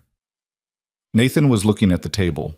He was aware of Evelyn to his left, the quality of stillness in her that was different from her usual stillness, a kind that came from something being actively held back. He didn't look at her. "Thank you, Doris," Diane said. "We're going to need a formal affidavit." "I know. I've already drafted it. I have a copy with the hospice administrator and a copy with my daughter, who's been told what to do with it." A pause. "I'm not going to make it to any courtroom, Ms. Walsh, but I made sure it won't matter." Diane filed the affidavit the following Monday. By Tuesday, Whitmore and Chase had responded with a motion challenging Doris Fenwick's competency as a witness, citing her medical condition and what they described as the emotional unreliability of deathbed statements. Nathan read the motion in his truck, parked outside the school where he'd just dropped Lucy off, and felt a kind of cold anger that was different from the sharp kind. It was a slow, flat anger, the kind that came from watching something cynical be done competently. He drove to the estate. Evelyn was in the formal sitting room off the main hallway, a room he hadn't been in before, large and slightly overfurnished in the way of rooms used for appearances rather than living. She was on the phone when he knocked on the open door, and she held up a finger, finished the call, and looked at him. "I read the motion," he said. "So did I." She set the phone on the side table. Her face had the tight quality that came with running on something past the point of ordinary resources. They're going to drag Doris Fenwick's medical history into a deposition proceeding while she's in hospice. That's what this is. Richard authorized that. Richard doesn't authorize anything, Evelyn said. He suggests, and other people do the authorizing. He's been doing it for 40 years. It's very clean. She paused. Gerald Marsh called me last night. Nathan looked at her. He wants to meet, she said, without Richard knowing. She looked at her hands. He said he has something he should have given me 8 months ago. The board meeting was 9 days away. Peace. Gerald Marsh was 73, a compact, careful man with white hair and the somewhat haunted look of someone who had made a decision they had been living with uncomfortably. He met Evelyn and Nathan in Diane's conference room on a Thursday afternoon, without his own counsel, which Diane had noted was either very trusting or a statement of intent. He set a folder on the table without being asked. "Your father gave me this 2 years ago," he said, looking at Evelyn. "He told me to keep it and to give it to you when the time was right, and that I would know when the time was right because someone would ask me a question I couldn't answer honestly without it." He paused. "Richard called me last week and asked me to confirm that the prior will was invalid on procedural grounds. I knew enough about the will to know it wasn't." He pushed the folder forward. "So here we are." Inside the folder were 2 items. A signed declaration from Robert Hart, dated 14 months before his death, confirming Nathan's identity as his biological son and his intention to correct the probate record. And a personal letter from Robert to Gerald, which said, among other things, "If Richard has done what I suspect he has done, the evidence will eventually surface whether I am here to help it or not. I want there to be one person in that boardroom who knew me well enough to tell them what I actually believed." Evelyn read the letter twice. Then she folded it and held it in her lap and looked at the window for a moment. Gerald Marsh watched her. He had the expression of a man delivering a debt payment that was long overdue and did not quite cover the interest. "Why did you wait?" she asked. Not accusatory, just asking. "Because I told myself it wasn't the right time yet." He paused. "And because I was afraid of what Richard would do, which is not a good reason, but it's the honest one." Evelyn nodded slowly. "Thank you for being here." "I should have been here sooner," he said. Done. The emergency board meeting was called for the following Thursday at 9 in the morning in the Heartstone Capitol boardroom on the 14th floor of their downtown building, a room Nathan had never been in, a world that had never been his, though apparently it was adjacent to his name in documents filed before he could walk. He drove Evelyn that morning because Diane had suggested a single vehicle for the optics of it, which was the kind of consideration Nathan found faintly absurd but understood the logic of. He pulled up outside her building at 8:15. She came down the ramp at the building's side entrance in her chair, wearing a dark jacket and the specific expression of someone who had slept less than they needed and was not going to let that be visible. She didn't say good morning. She got in the car and looked straight ahead. He pulled out into traffic. After 2 blocks, she said, "He's going to try to table the documents on the basis that introducing them disrupts the company's fiduciary continuity. That's his move today. He'll make it sound like protecting the company. It will be about protecting Richard." "I know," Nathan said. "If Marsh holds, Marsh will hold." He showed up. Showing up to a meeting isn't holding. "I know that too." He waited at a light. "Do you trust Diane's read on the other votes?" "Yes." "Then we have it, barely." "Barely," she agreed. The light changed. He drove. "Nathan," she said after a while. "Yeah." "Whatever happens in there—" She stopped. Started again. "Whatever happens, I want you to know that what my father did wasn't what I would have done. The years of silence, the watching from a distance. I understand why, partly, but I want to say it out loud regardless." He looked straight ahead. The downtown buildings were filling the windshield, gray glass and indifferent. "I know," he said. "I don't think that's enough." "I know that too," he said. "But it's a start." She was quiet the rest of the way. He parked in the building's garage and they took the elevator to the 14th floor. And when the doors opened onto the corridor that led to the boardroom, they could already hear voices inside. The sound of a conflict that had been building for 30 years and had finally, today, located a room small enough to happen in. Nathan walked the corridor and thought about his father's handwriting in the margins of old books, about the specific word no, written in emphatic capital letters next to ideas that deserved to be questioned. He thought it was probably the most important thing Robert Hart had left him. Not the will, not the company, not the $400,000 in an account he hadn't known existed until 3 weeks ago. Just that one instinct, the stubbornness to look at a thing being presented as settled and say, I don't think that's right. He pushed open the boardroom door. Richard Hart was already seated at the head of the table. He was a large man, physically imposing in the way of someone who had learned early to use his size as part of his presence.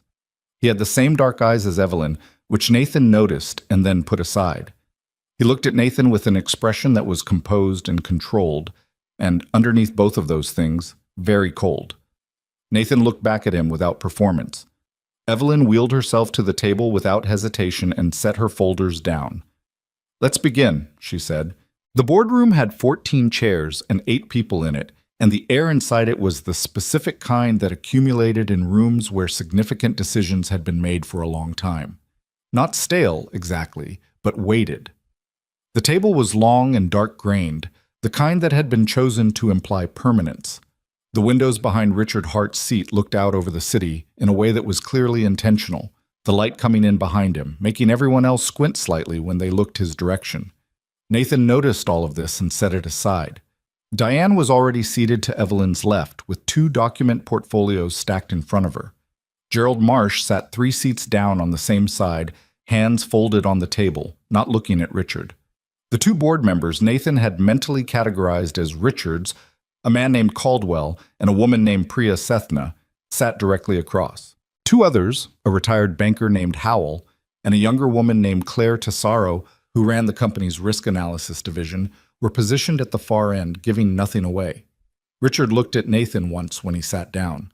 A long look, assessing, the kind that was used to producing a reaction. Nathan met it and didn't perform anything in return, and Richard looked away first, which Nathan noted without satisfaction. Evelyn called the meeting to order without preamble. We're here on an emergency basis to address a matter of legal and fiduciary significance to the company, she said. I'm going to present documents for the board's review, ask that they be entered into the formal record, and request the board's position on a motion to acknowledge their relevance to the ongoing probate matter. She looked around the table with the practiced evenness of someone who had spent 8 months making herself unmovable in rooms like this one. Mr. Hart has requested the floor before we begin. Richard leaned forward slightly, which was the kind of movement that in a smaller man would look like leaning in, and in a man of his size looked like a shift of weight that changed the geometry of the room. I want to say, before anything else is presented, he said, in the measured baritone of someone who had been addressing rooms for 40 years, that I called this emergency session to protect something we all care about. This company was built by my brother over the course of 30 years. He gave his life to it. And what we're about to discuss is an attempt by an outside party, a stranger, to destabilize the succession structure he built, based on documents of uncertain provenance, introduced during an active probate period. He paused. I have nothing against Mr. Cole personally, but I have a responsibility to the company, to its employees, to its investors, and to Robert's memory. He said Robert's memory the way people said things they knew were rhetorical. Not because they were false exactly, but because they were deployed. Evelyn waited until he was finished. Thank you, Richard. Diane. Diane opened the first portfolio and began, efficiently and without drama, to walk the board through the document chain. The birth record and its provenance. The Bassett and Holt sealing order and its history. The authenticated letter. The prior will and its proper execution. She moved through it the way a good lawyer moved through evidence, not performing the significance, but letting the facts carry themselves. Richard interrupted twice. Once to question the chain of custody for the sealed documents, which Diane addressed in 2 sentences. Once to suggest that the prior will's failure to surface during probate constituted a procedural forfeiture of its validity, which Evelyn addressed by referencing the specific statute under which sealed testamentary instruments were legally exempt from standard probate timelines. Richard looked at her for a moment after that. You've been preparing this for a while, he said. I've been preparing it since the documents arrived, she said. Yes. He turned his gaze to Nathan. You understand what you're claiming here. Nathan looked at him steadily. I'm not claiming anything. The documents speak for themselves. You're claiming a stake in a company you've had no part in building. I'm not claiming a stake, Nathan said. I'm asking for the legal record to reflect the truth. Those are different things. The practical effect is identical. Only if you decide to make it so. Nathan kept his voice level. Not cold, not aggressive, just even. My father left documentation. My father had the right to leave documentation. What happens with it legally is a separate question from whether it should be acknowledged as true. Richard looked at him for a long moment. Your father, he said, with a very slight emphasis that was probably imperceptible to everyone in the room who wasn't Nathan. Yes, Nathan said. My father. The room was quiet. Caldwell cleared his throat. Richard, I think we should hear from Diane on the legal standing before we... I want to understand what Mr. Cole wants, Richard said, not breaking eye contact with Nathan. Concretely. Because I've heard a lot of language about truth and records, and I want to know what that translates to in practice. Nathan looked at him. I want my name on the birth record to be acknowledged as legally accurate. I want my father's prior will to be entered into the probate record. I want Doris Fenwick's affidavit to be considered in any legal assessment of the sealing of the original documents. He paused. That's all. Richard's expression shifted almost imperceptibly. You don't want control of the company. No. You don't want the voting interest the prior will conveys. I'll hold it, Nathan said. I won't use it to disrupt operations. That's not what I came here for. Richard looked at him for another moment. Then he looked at Evelyn. You believe him, Richard said to her. It wasn't quite a question. Yes, she said. I do. Something moved across Richard's face. It was the first moment in the meeting where his control slipped even slightly. A small tightening around the eyes that could have been contempt and could have been something closer to fear. Not of Nathan, not of the documents, of the particular combination of the two of them on the same side of the table. Then let me say something clearly, Richard said, and his voice dropped to the register he probably used when he actually wanted to be heard, below the performance of it. I built the governance of this company to survive exactly this kind of disruption. Every clause, every protection. I did it because the alternative was watching everything Robert built get torn apart by something that should have stayed buried. I did it to protect this company. I did it to protect Robert. You did it to protect the structure that protected your position, Evelyn said. The room became very still. Richard looked at her. It was, Nathan thought, the look of a man who had miscalculated. Not the facts, not the documents, but the woman across the table from him, who he had believed was manageable and had now said out loud the thing that no one in this room had said out loud before. Evelyn, you buried a birth record, she said.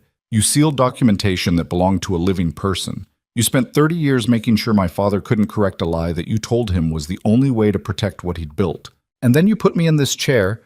She gestured briefly at the CEO position she occupied. At the table. At the whole room. Because you thought I would be easier to control than whoever else might have come. Her voice was steady. I've been thinking about how to say this for 6 weeks. I want it to be on record. Richard did not answer immediately. He looked at his hands, then back up at her, with the expression of a man who had been in rooms like this for decades and was deciding how to absorb a blow without showing it had landed. You have a vote to call, he said finally. His voice had gone flatter, more careful. Yes, she said. We do. He showed. Diane called the vote formally, which was what the governance documents required, and each board member stated their position, which was also what was required, and what was not required but happened anyway was the silence that fell between each answer and the next. Caldwell voted against entering the documents into the probate record. Priya Sethna voted the same. Both of them looked at Richard when they did it, which told Nathan everything about why. Howell voted in favor. Claire Tesaro voted in favor. Both of them looked at the table when they did it, which told Nathan something different. Not cowardice, exactly, but the specific discomfort of people voting against the prevailing gravity of a room they'd spent years in. Gerald Marsh voted in favor. He said it clearly and without hesitation, and he looked at neither Richard nor Evelyn but at some middle distance, the expression of a man delivering on an overdue debt. The count was 4 in favor, 2 against, 1 abstaining, a younger member named Park, who said carefully that he needed more time to review the documents and didn't feel he could vote in good conscience either way. Under the governance rules, an abstention didn't constitute a blocking vote. The motion carried. Richard sat with it for a moment. Then he straightened in his chair, reorganized the papers in front of him with deliberate care, and said, "I want to note my formal objection for the record." "Noted," Diane said, and wrote it down. Itiam. The meeting broke without ceremony, the way meetings usually did. People gathered their things, quiet conversations started at the edges of the room, the formal tension giving way to the smaller, more personal kind. Nathan sat for a moment while the room moved around him. He was aware of Richard standing at the window, looking out at the city, his back to the room. Not making an exit, just standing. Nathan stood and picked up his folder and started toward the door. Then he stopped. He wasn't entirely sure why. It wasn't sentiment. It wasn't the need to have the last word. It was something more like the instinct he got when a piece of furniture had something wrong with it that he hadn't fully identified. The feeling that there was one more thing to understand before he walked away. He crossed the room and stood a few feet behind Richard. "I know you don't believe me," Nathan said, "about not wanting the company. I understand why you don't. It would be convenient for me if you believed it, and I'm the person who benefits from it." Richard didn't turn around. He looked out the window. "But I'm going to say it anyway," Nathan said. "Whatever you told yourself about why you did what you did, I'm not going to tell you that's wrong. I don't know what you were protecting. I don't know what you were afraid of. I wasn't there." He paused. "What I know is that there was a woman who raised her son alone and died when he was 6, and the man who loved her spent 30 years not saying so out loud. And that's a thing that happened regardless of what anyone in this room decides about documents." Richard said nothing. "I'm not asking you to apologize," Nathan said. "I'm not asking for anything from you at all. I just wanted you to know that the person you buried in that birth record is a real person. He has a daughter. He has a workshop. He had a mother he barely remembers." He paused. He existed whether the document said so or not. He turned and walked to the door. Richard said without turning from the window, "Your mother was remarkable." Nathan stopped. "I met her once," Richard said, "at the company's first anniversary event in 1989. She was there with Robert. She was the only person in the room who said exactly what she thought." A pause. "I knew then that she was a problem." Nathan stood at the door for a moment. "She sounds like she was," he said. He left. Evelyn was in the corridor. She had been waiting, or not waiting exactly, positioned near the elevator in the way she sometimes positioned herself, present without imposing. She looked at him when he came out and read his face with the directness she'd had since the beginning. "What did you say to him?" she asked. "Nothing useful," Nathan said. He looked. She stopped. "What?" "Old," she said. For the first time, he looked old. They took the elevator down in silence. In the lobby, the November light was coming through the glass front in long, pale strips, and the city outside moved with the indifference of a city that had continued entirely unchanged while a 30-year-old buried fact surfaced in a room on the 14th floor. Nathan held the door for Evelyn's chair on the way out. "What do you need to do now?" she asked. "Pick Lucy up at 3:30, he said. "Get groceries. I told her we'd make soup tonight." She looked at him. "You're making soup?" "She likes it when it's cold out." Evelyn was quiet for a moment. Then in a different tone. Not the CEO tone, not the controlled for the boardroom tone, just the voice she used when she wasn't performing anything. "How do you do that?" "Do what?" "That. The soup. The 3:30 pickup. The—" She gestured, imprecisely, at something she apparently couldn't name exactly. "All of it. All the time. While everything else is happening." Nathan thought about it honestly. "I didn't have the option of it not being there," he said. "She needed dinner every night whether the rest of my life was together or not. After a while, it stopped feeling like holding two things at once and started feeling like they were the same thing. Evelyn looked at the sidewalk for a moment. I don't have that, she said. I know.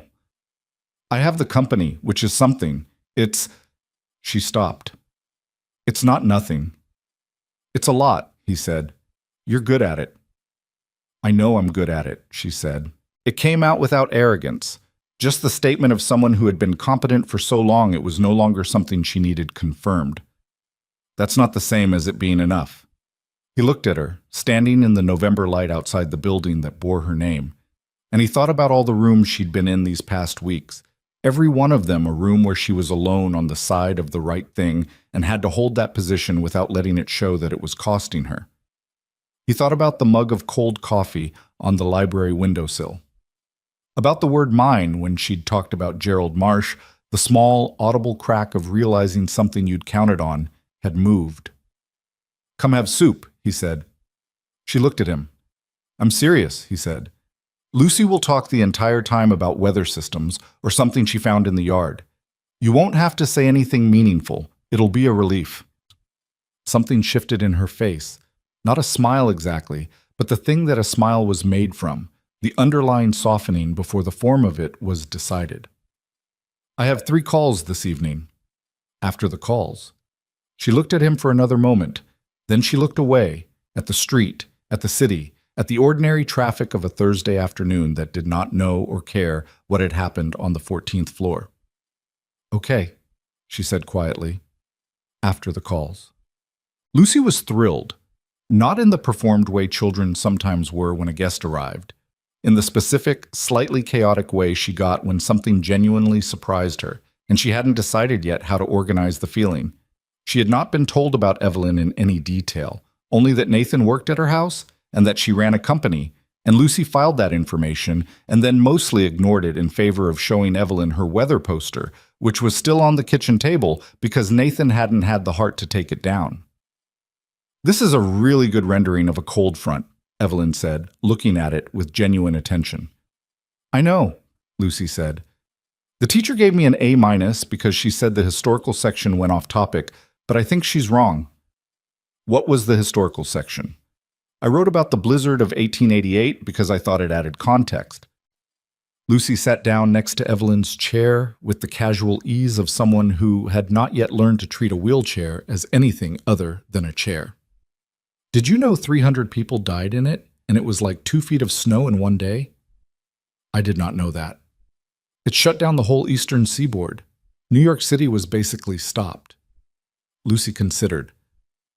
The teacher said it was fascinating but not relevant. I disagree. I would have given you full marks, Evelyn said. Lucy looked at her with the expression of a child who has found an unexpected ally. Do you want to sit here while my dad makes soup? Yes, Evelyn said. I do. Nathan stood at the stove with his back to them, listening to Lucy begin a detailed account of the current science unit on ocean currents, and thought about a boardroom on the 14th floor and a man standing at a window, and a letter written to a 1-year-old, and his mother who laughed at her own jokes before she finished telling them.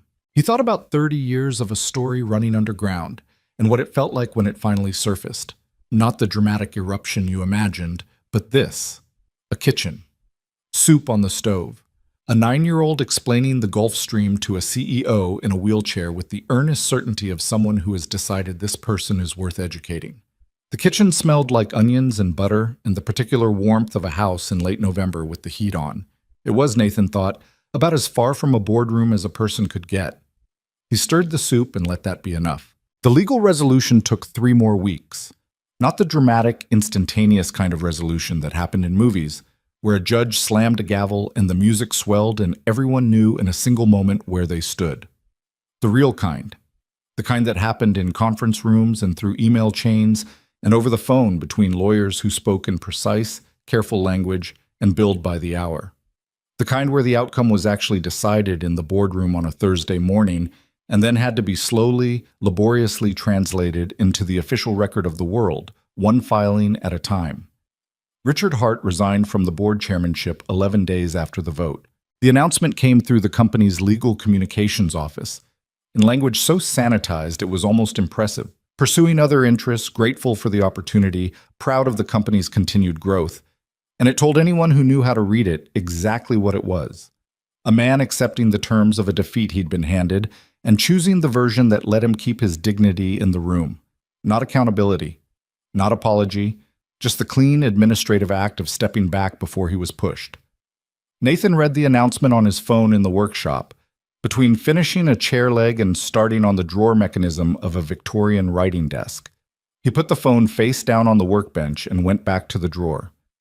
He didn't feel what he might have expected to feel.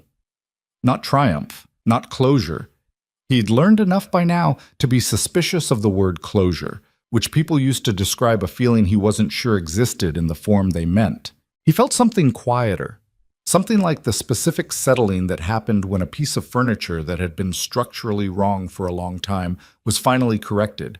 Not the joy of creation, just the particular rightness of a thing that was now bearing its weight the way it was supposed to. Doris Fenwick died 4 days before the final probate order was issued. Diane called to tell him. Her voice was careful and neutral in the way it got when she was delivering something she thought he should know, but wasn't sure how he'd take it. He thanked her and sat with it for a while. He hadn't met Doris. He had only heard her voice through a speakerphone, thin and steady, delivering a 30-year-old truth from a small, quiet room while she was running out of time to deliver it. He didn't know her, but he thought about the specific courage of what she'd done. Not the dramatic kind, not the kind with an audience, just the private decision to call a number and say the thing that had needed saying for 3 decades. And he found himself moved by it in the way you were moved by things that had no direct relationship to you, but that told you something about what people were actually capable of when it finally mattered enough. He went to the workshop and built a small walnut box, the kind with a fitted lid and dovetail joints. Not for any particular purpose, just because his hands needed to make something that was clean and good and straightforward. He gave it to Lucy when it was finished. She used it to keep her collection of interesting rocks. The probate order came on a Tuesday. Diane called, then emailed the documents, then called again to walk him through what each page meant, because that was the kind of lawyer she was. Nathan sat at his kitchen table with a cup of coffee and read through the formal language that said, in the specific, impersonal grammar of legal documents, that he was the biological son of Robert James Hart, that the prior will was valid and entered into the record, that he held majority voting interest in Heartstone Capital as its largest single shareholder, and that the trust established for him in 1993 was formally released to his name. He sat with the documents for a long time after the call. He thought about the index card in the hidden box. My greatest riddle is not a question. It is a person. He'd been thinking about that line, off and on, for weeks. At first he'd read it as Robert pointing toward Nathan, the son he'd hidden, the person who was the riddle. But sitting at the kitchen table with the probate order in front of him, he thought maybe he'd been reading it wrong. Maybe the riddle wasn't Nathan. Maybe the riddle was Robert himself. A man who had made serious, consequential mistakes and had spent the rest of his life carrying them without correcting them publicly, but also without abandoning them entirely. Quietly funding a trust, hiding documentation, planting the seeds of a truth he couldn't plant openly. A man who was neither the villain of the story nor the hero of it. Just a person who had gotten something badly wrong and had tried, imperfectly, in private, to make it a little less wrong. That was a more complicated riddle than Nathan had initially reached for. He respected it more, too. He called Evelyn. "It came," he said. "I know," she said. "Diane copied me." A pause. "How are you?"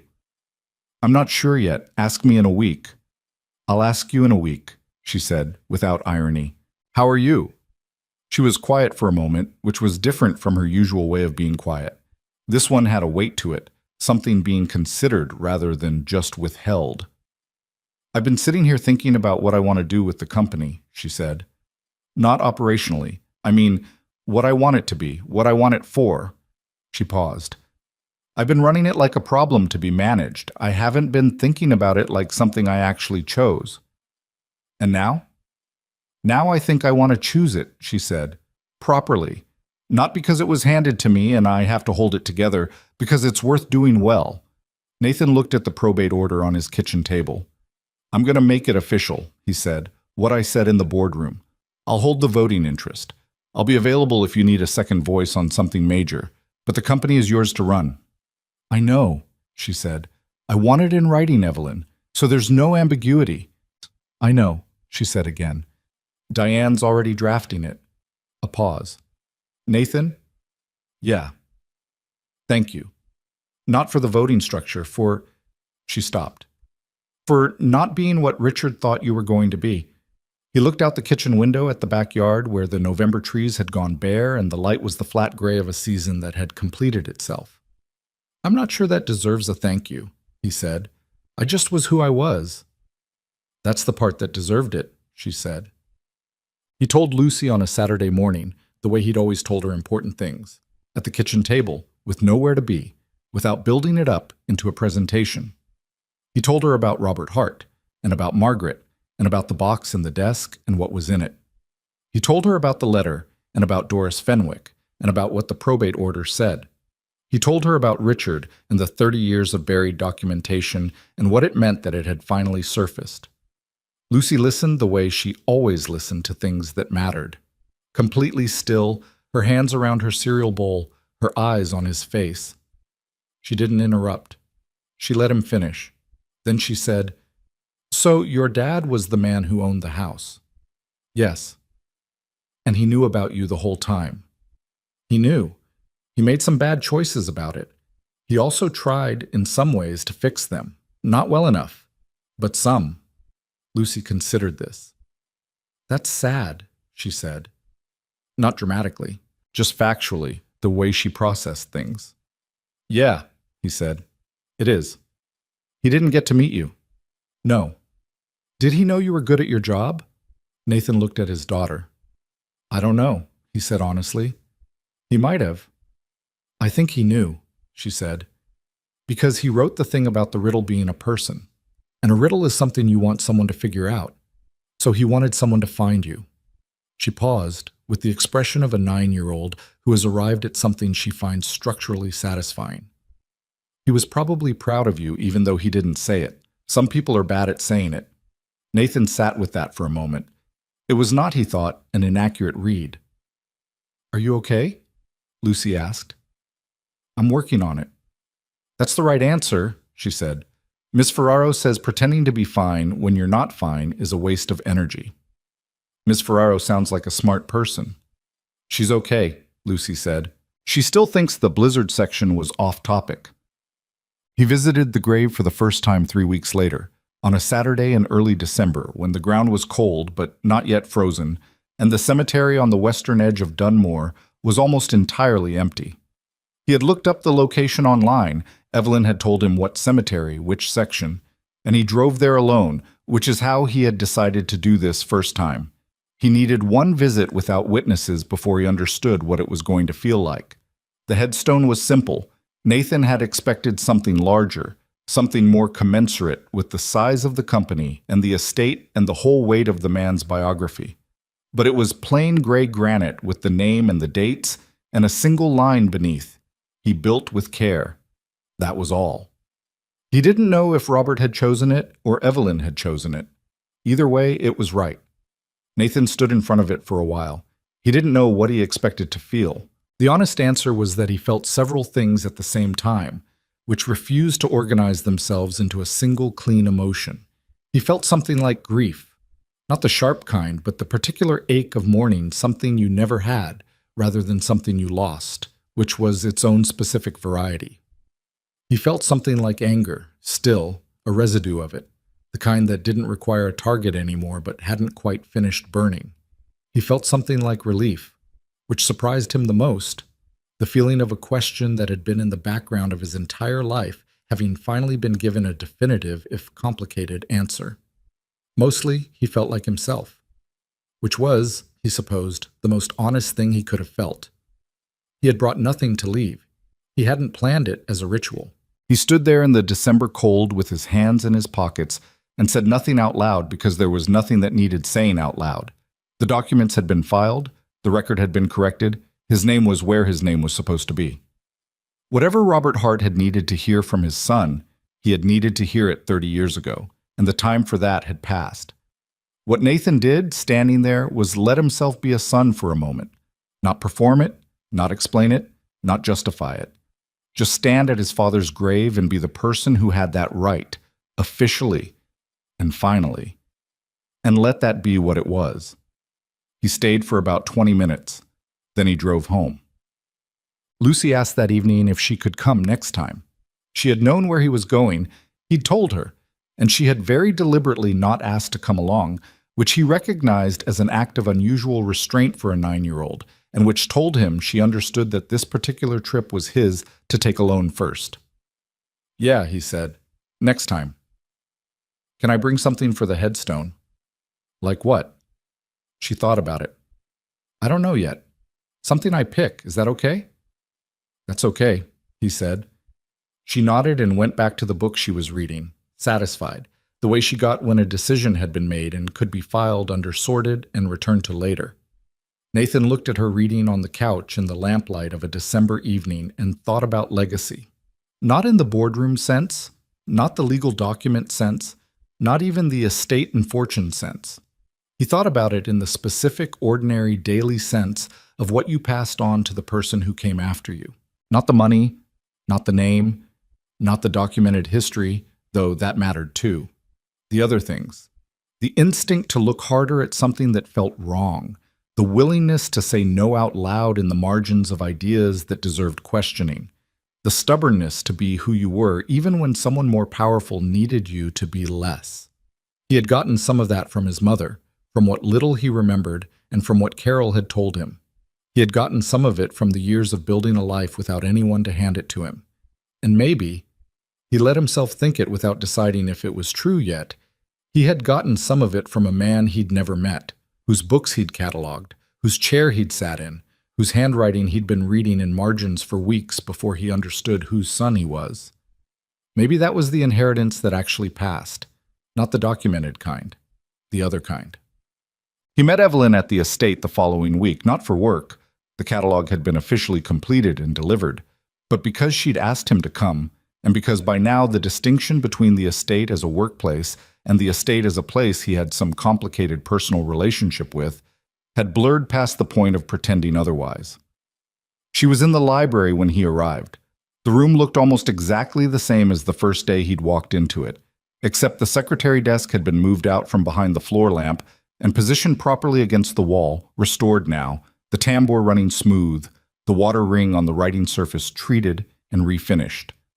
He had done that work himself after the catalog was finished, without being asked. Evelyn was at the desk when he came in, not working, just sitting beside it, her hand resting on the surface in the particular way of someone touching something that belongs to a person who is gone. "It looks good," she said, without turning around. "The oxalic treatment worked," he said. "The finish isn't quite original, but it's close." She turned. She looked, he thought, different from the first day. Not lighter, exactly. She was still carrying what she carried, the company and the grief and the specific exhaustion of being a person who held a lot up. But something in her had settled. Something had stopped bracing. "I've been thinking about what to do with the library," she said. "What do you mean?" "He used it to think," she said.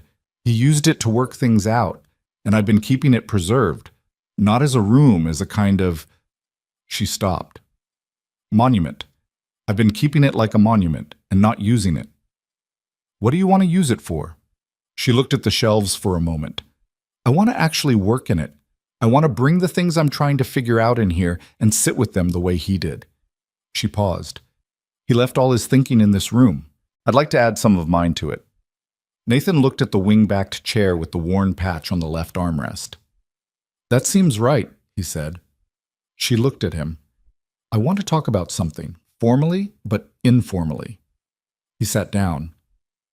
She positioned her chair near the window, which was her thinking position, and he recognized by now that when she was in that position, the conversation was going to matter. "I've been restructuring the senior leadership team," she said. "I've also been thinking about what the company's relationship with the probate resolution should look like publicly. Not legally, Diane's handled that, but in terms of what the company says about itself and its history and what it's acknowledging." She looked at him. I want to tell the truth, not a press release version of the truth. The actual version that our founder had a son he wasn't permitted to acknowledge, that history was covered up by a board member for 30 years, and that the record has now been corrected. That's going to be uncomfortable for the company. Yes, she said. I know. I also think the alternative, the managed, sanitized version where Richard quietly left and nothing is explained, is worse. It teaches the wrong thing. It says the institution matters more than the person it buried. Nathan looked at her. You've already decided. I've already decided, she agreed. But I wanted to tell you first, because it's your family's story and you have a right to know what I'm going to say about it. He considered that for a moment. The specific respect of it, being told rather than informed after. What are you going to say? The truth, she said, that Heartstone Capital was built by a man who made mistakes and was also prevented from correcting them. That those mistakes hurt someone who deserved better. That the company acknowledges that and is committed to operating differently. She paused. I'll leave it at that. I won't make it a narrative about redemption. I hate those. So do I, Nathan said. I know, she said. That's partly why I'm telling you. He looked out the library window at the December garden, stripped bare and angular in the cold. He thought about his father's margins, the arguments held with dead historians, the emphatic no-beside claims that deserved to be questioned, and he thought about what it meant to insist on accuracy when the comfortable version was available. It cost something. It always cost something. The question was whether you were willing to pay it. Tell the truth, he said. Yeah. She nodded. They were quiet for a moment. I'm going to bring Lucy to the grave next week, he said. She wants to leave something. Evelyn looked at him. Can I come? He looked at her. She was asking the way she asked the things she actually wanted, directly, without dressing it up, with the slight specific vulnerability of someone who was not accustomed to asking and was doing it anyway. Yeah, he said. You can come. What? They went on a Saturday, the three of them. It was the kind of December day that couldn't quite commit to being cold. Not warm, not bitter, just gray and still and quiet in the way of late autumn carrying over into early winter. The cemetery was empty except for an older man walking a dog in the far section, the dog uninterested in the walk, the man patient about it. Nathan drove. Lucy sat in the back seat and was, for once, mostly quiet. The specific quiet of a child who understands that where they are going matters and is adjusting accordingly. She had the thing she wanted to leave in her jacket pocket and had not told Nathan what it was, and he had not asked. Evelyn rode in the passenger seat. She looked out the window at the passing landscape, the gray bare trees, the occasional farmhouse, the fields that had been harvested and were now just the stubble of what had been there, and she said without particular preamble, My father used to drive this way sometimes, on Sundays. He'd just drive, no destination. He'd take me when I was small. I'd sit in the back seat and look out the window, and he'd put on old radio programs. She paused. I haven't thought about that in years. What kind of radio programs? Lucy asked from the back seat. Evelyn turned slightly. The old ones. Mystery dramas mostly, very theatrical, lots of sound effects. That sounds amazing, Lucy said. It was, Evelyn said. He'd do the voices sometimes. Badly. My dad does voices when he reads to me, Lucy said. Also badly. That's a universal constant, Evelyn said. Dads do bad voices. Nathan kept his eyes on the road and said nothing, which was the correct response. Lucy made a small sound of agreement and went back to her window, and the three of them rode the rest of the way in the comfortable kind of quiet that required nothing from anyone. At the grave, Lucy stood for a moment looking at the headstone. She read the name and the dates and the line beneath. Then she looked at her father. He built with care, she said. That's what it says. Yeah, Nathan said. She considered it. That's a good thing to be remembered for. I think so too. She reached into her pocket and took out what she'd brought. It was a small yellow flower, a late chrysanthemum, one of the stubborn ones that persisted into December in sheltered corners of gardens. Nathan didn't ask where she'd gotten it. She crouched down and placed it at the base of the headstone with the particular care of a 9-year-old who has decided this action matters and is therefore going to do it properly. She stood back up. She looked at the stone for a moment longer. Then she said quietly, "Hi, I'm Lucy. I'm his granddaughter. I thought you should know." Nathan stood very still. He was not a man who cried easily, and he did not cry now, but he felt something move through him that was large and quiet, and that he thought would take a long time to fully understand. It was not grief exactly. It was not joy. It was something in the territory between them, the specific feeling of something that had been absent for a very long time being acknowledged, not filled in, not replaced, but acknowledged, named, given its correct weight. He put his hand on his daughter's shoulder. She leaned against him slightly, the way she'd been doing since she was small, the automatic lean of someone who knew where the solid things were. Evelyn was a few feet away, her chair positioned on the path that ran alongside the grave plots. She was looking at the headstone with an expression Nathan had not seen on her before, not the controlled professional expression, not the grieving daughter expression she wore when she thought no one was watching, but something more open than either of those. Something that looked simply like a person looking at a person they had lost and allowing themselves to miss them without managing it. After a while, she said, "I used to talk to him when I was angry with him, out loud, in the house, when no one was around. Just say things into the room." She paused. "I thought it was strange. I kept thinking I should stop." "Did it help?" Nathan asked. "Yes," she said. "Unfortunately, yes. Because I wanted it not to, and it did anyway." Nathan looked at the headstone. "I don't know if I'll do that," he said. "Talk to him. I don't think I'm there yet." "You don't have to be." "No," he said. "I know." Lucy had moved a few feet away and was looking at another headstone nearby, reading it with the comprehensive curiosity she applied to things. She was giving them space, or she was simply interested in what was around her. With Lucy, both things were usually true at the same time. "I've been thinking about something," Evelyn said. "What?" "I've been thinking that I've been running a company my father built and trying to understand it as his thing, his vision, his structure, his legacy." She looked at the grave. "I think I need to stop thinking of it as his and start thinking of it as mine, the thing I inherited and am choosing, which is different." "It is different," Nathan said. "I don't want to run it the way he ran it. I respect what he built. I also think some of it needs to change, and I've been holding back because changing it felt like a judgment of him." She paused. "It's not. Or it is, and that's okay. He wasn't right about everything. Most people aren't." "No," Nathan said, "including me." "Including you," he agreed. She looked at him. "You're not going to soften that." "You didn't ask me to." Something that was definitely a real smile this time moved across her face. Not the controlled near smile, an actual one, brief and slightly tired and entirely genuine. "No," she said. "I didn't." On the walk back to the car, the path ran slightly downhill through the older section of the cemetery, winding between rows of stones. Lucy took her father's hand. That part was unremarkable. She did that. She'd been reaching for his hand in parking lots and on sidewalks and leaving places since she was 4, and she still did it at 9, though he knew the window for this was closing and he took it every time without making it a thing. What happened next was unremarkable, and also, in its quiet way, everything. After a moment, she reached for Evelyn's hand. It was not premeditated. Nathan could see that. Lucy was not a theatrical child. She didn't do gestures for effect.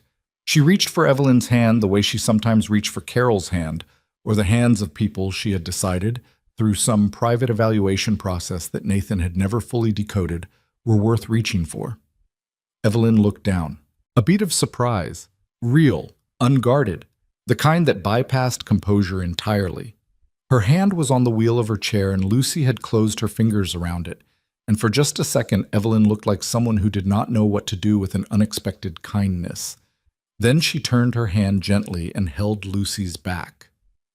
They walked down the hill like that, Nathan and Lucy and Evelyn, through the gray December quiet of a cemetery that had one more name properly recorded in it now, toward a car parked on the gravel path at the bottom, toward a Saturday afternoon that still had all the ordinary small mechanics of a life in it.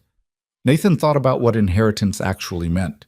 Not the legal version, not the probate order version, the real version, the one that didn't require documentation. He thought about a woman who had laughed at her own jokes before she finished telling them, who had stood in a hallway after a conference and asked a man whether he actually believed half of what he'd just said. He thought about the stubbornness of that, the refusal to perform agreement, the insistence on saying the true thing even when the room expected otherwise. He thought about how he'd grown up carrying that quality without knowing where it came from, thinking it was just himself, thinking it was something he'd assembled from scratch out of necessity. He understood now that it was also hers, that she had given it to him without meaning to, just by being who she was, the way people gave the most important things, not through intention, but through the daily accumulated weight of showing up and being themselves in front of someone who was watching and learning. And he had given it to Lucy the same way. That was the line. That was the real inheritance. Not money, not voting rights, not a company or an estate or a name on a legal document, but this, the specific quality of a person that survived them and traveled forward through the people they'd been closest to, changing shape slightly with each generation, but recognizable at its core. The same stubbornness, the same insistence on looking at a thing until you understood it correctly, the same willingness to say no in the margins of ideas that deserve to be questioned. 4 generations of it now, counting Lucy. Probably more before that, and people Nathan would never know the names of. This was what people meant when they talked about legacy, he thought. Not the monuments, not the headstones that said he built with care. The actual thing, the living version, a 9-year-old on a hillside reaching for a stranger's hand because she had decided, through whatever calculus 9-year-olds use to make such determinations, that this person was worth the reaching. That was the thing that didn't die. That was the thing that got passed forward, whether you filed the paperwork or not. Set. He went back to the workshop on Monday. There was a partner's desk waiting for him.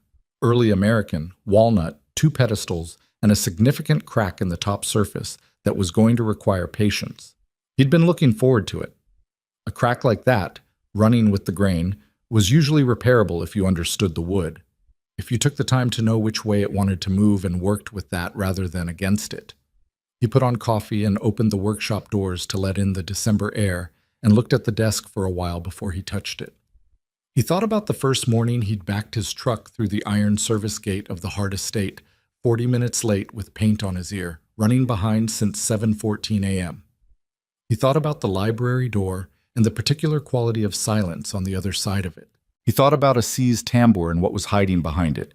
Not just the box, not just the documents, but the version of his own history that had been waiting in the dark for 30 years for someone with the right instinct to look harder. Some things needed to be found before they could be understood. Some truths required the right person in the right place with the right willingness to keep going after the obvious answer. He had been, as it turned out, both the person looking and the thing being found. He thought there was probably something in that worth sitting with. He picked up his tools and got to work. The wood gave a little as the clamps took hold, the small specific give of something that had been held wrong for too long and was finally being allowed to settle correctly. Nathan listened to it, the way he'd learned to listen to old things, and made the small adjustments the material asked for, and let the morning light come in through the open doors and fall across the work the way it always had, the way it would tomorrow and the day after that. Outside, the December trees stood bare and patient against the sky. Everything that needed to be said had been said. Everything that needed to be recorded had been recorded. What was left now was just the work, the ordinary, daily, uncelebrated work of a life being lived correctly, one small, careful decision at a time. It was, Nathan thought, more than enough.